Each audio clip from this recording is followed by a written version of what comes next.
Some of the happiest seeming people, actually some of the saddest people in reality. I mean, it's way easier to be mean on social media than it is to be mean in person.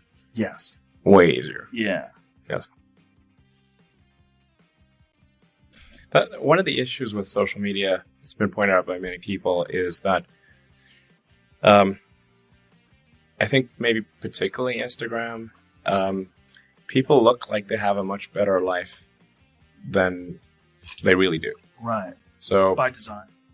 Yeah, people are posting pictures of when they're really happy. They're modifying those pictures to be better looking. Even if they're not modifying the pictures, they're at least selecting the pictures for the best lighting, the best angle. So people basically seem they're way better looking than they basically really are. Right. And they're way happier seeming than they really are. So if you look at everyone on Instagram, you might think, man, they're all these happy, beautiful people, and I'm not that good looking, and I'm not happy. So I must suck, and that's going to make you feel sad. So when in fact, those people you think are super happy, actually not that happy. Some of them are really depressed. They're very sad. Some of the happiest seeming people, actually some of the saddest people in reality. And nobody looks good all the time. It doesn't matter who you are. So I think things like that can make people quite sad. Well, just by comparison, because you just sort of people generally think of themselves relative to others. It's like we are constantly rebaselining our expectations. And you can see this, say, if you watch some show like Naked and Afraid, or if you just go and try living in the woods by yourself for a while, and you'll learn that civilization is quite great. It has a lot of it. People want to come back to civilization pretty fast. Yeah, well, happiness is reality minus expectations. I mean, the only thing I've kept is Twitter because I kind of need some means of getting a message out, Right. Well, that's about it. So far, so good. It's hard. It's mostly, I think it's on balance more good than bad, but there's definitely some bad. So, hopefully the good outweighs the bad. There are a vast number of negative comments.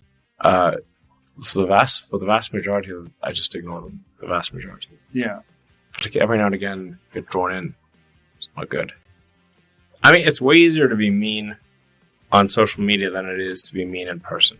Yes. Way easier. Yeah. Yes. It's weird. No, I think, I think people should be nicer to each other and give more credit to others, and don't assume that they're mean until they're actually mean. It's easy to demonize people. You're usually wrong about it. People are nicer than you think.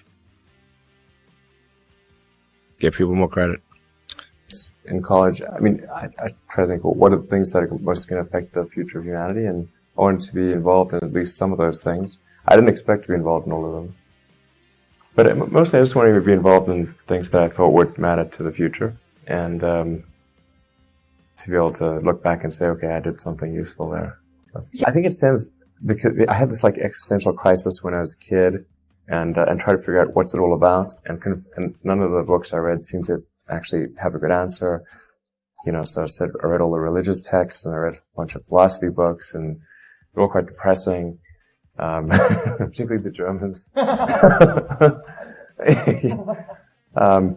Actually, when I read The Hitchhiker's Guide to the Galaxy, I thought, okay, this is a pretty good one. Just to sort of try to gain greater enlightenment over time. That seems like a good goal. Because we don't really know what the meaning of life is, or even really what the right questions are to ask. But if we can improve our understanding of the universe, then eventually we can figure out what the right question to ask is. If it's not meaning of life, it's something. Yeah. I mean, I seem to have a high innate drive, and that's been true even since I was a little kid. I really had a very strong drive. Did all sorts of risky things when I was a kid that why did I do those things? They're crazy. I care a lot about the truth of things and trying to understand the truth of things. I think that's important. If you're going to come up with some solution, then the truth is really, really important, I think. I try to think of, it's difficult to obviously come up with like things that are praise for oneself, or like, there's bad and good here, but, I think like sometimes they're just like the things that seem quite clear and obvious to me, and I don't understand why they aren't so obvious to everyone. That's the reason for it. I wouldn't say I'm fearless. In fact, I think I feel fear quite strongly. But if what we're doing is, what I'm doing is, I think is important enough, then I just, override the fear. Mm-hmm. So, but it's not as though I feel like more strongly than I would like. Well, it really depends on the stakes. If the stakes are high, if it's really important, then I will overcome the fear and just do it anyway. But essentially, I just drive overrides fear, but I feel the fear. It's kind of annoying. I wish I felt it less. That's tricky. I suppose coming to North America was my best idea, because I think these things would not have been accomplished, almost anywhere else. It's really hard to start a company, but and particularly California, Silicon Valley is very conducive to startup companies,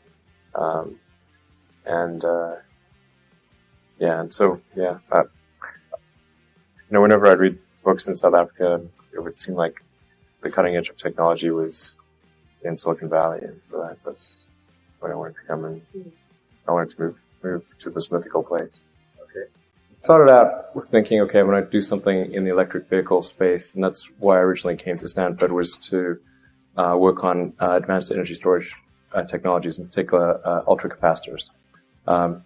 So that was continuing on research that I'd done as an intern in Silicon Valley in the summer prior. So that's why I originally came out in '95.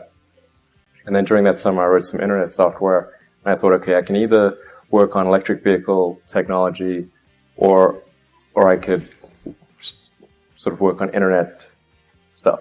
Try to do something with the internet. And I thought the internet would be something that would dramatically affect the future of humanity. It would be like acquiring a nervous system. And whereas previously communication would have to occur almost by osmosis, from one person to another, or slowly through telephone or mail or something like that. But now, if you have a nervous system, any part of the human collective can know about any other part instantly. Previously you'd have to be at the sort of Library of Congress, even to have the Library of Congress's sort of information. But with everything digitized and access anywhere, you could be in a jungle in South America, and if you had just an internet link somehow, you'd have access to all of humanity's information. So it would actually effectively create a superorganism, and fundamentally change the nature of humanity itself.